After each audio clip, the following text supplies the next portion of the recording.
Maska ബന്നിൻ്റെ trend കഴിഞ്ഞപ്പോഴാണ് നമ്മളെ മക്കൾക്ക് മസ്കാ ബന്ന് കഴിക്കണമെന്നില്ല പൂതി വന്നത്. അപ്പം ബട്ടറും മിൽക്ക് മെയ്ഡെല്ലാം വീട്ടിലുള്ളത് കൊണ്ട് ഞാൻ വേഗം അതൊന്ന് റെഡിയാക്കി കൊടുക്കാമെന്ന് വിചാരിച്ച് നല്ല സോഫ്റ്റ് ആയിട്ടുള്ള ഒരു ബന്ന് കിട്ടിയിട്ടുണ്ടായിന്. അപ്പോൾ അതെല്ലാം കട്ട് ചെയ്ത് വെച്ചിട്ടുണ്ട്. പിന്നെ നമ്മൾ ഇറാനി ചായൻ്റെ കുറവും കൂടി വേണ്ടാന്ന് വിചാരിച്ചിട്ട് ഞാൻ കുക്കറിൽ ഇതാ ഇറാനി ചായ റെഡി ആക്കുന്നുണ്ട് കേട്ടോ.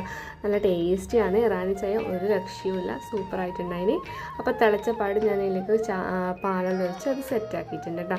പിന്നെ നമ്മളെ ബന്നൊന്ന് റോസ്റ്റ് ചെയ്യണം. അപ്പോൾ ഞാൻ ബട്ടർ എടുത്തിട്ട് ബന്നെല്ലാം റോസ്റ്റ് ചെയ്ത് എല്ലാം സെറ്റാക്കി വെച്ചിട്ടുണ്ട്. മക്കളിതാ ഒരു ഭാഗത്ത് നല്ല വെയിറ്റിംഗ് ആണ് നമ്മൾ ബന്ന് ട്രൈ ചെയ്യാൻ വേണ്ടിയിട്ട്. അങ്ങനെ ഇതാ ആദ്യം തന്നെ എൻ്റെ ദേവൂട്ടനാണ് ട്രൈ ചെയ്തിട്ടുള്ളത്. ദേവൂട്ടൻ നല്ല സൂപ്പറാണെന്ന് പറഞ്ഞിട്ടുണ്ട്. ഞാനും കഴിച്ചപ്പോൾ എനിക്ക് ഭയങ്കരമായിട്ട് ഇഷ്ടപ്പെട്ടിന്. ഒന്നാമത് നമ്മൾ ബന്ന് നല്ല സോഫ്റ്റ് ആയിരിക്കണം, അതാണ് മെയിനായിട്ട്. അങ്ങനെ ഇറാനി ചായയും ബന്നെല്ലാം കൂടി എല്ലാവരും കഴിക്കുന്നുണ്ട്. ദേവൂട്ടൻ ചായ കുടിക്കാൻ പോകുമ്പോഴത്തേക്ക് ഇതാ ഈ ഒരു ഈച്ച വീണിട്ടുണ്ട് അതിനായിട്ട് എൻ്റെ ദേവൂട്ടൻ്റെ ചായയിൽ. അന്നേരമില്ല ദേവൂട്ടൻ്റെ ചിരി നോക്കറാ.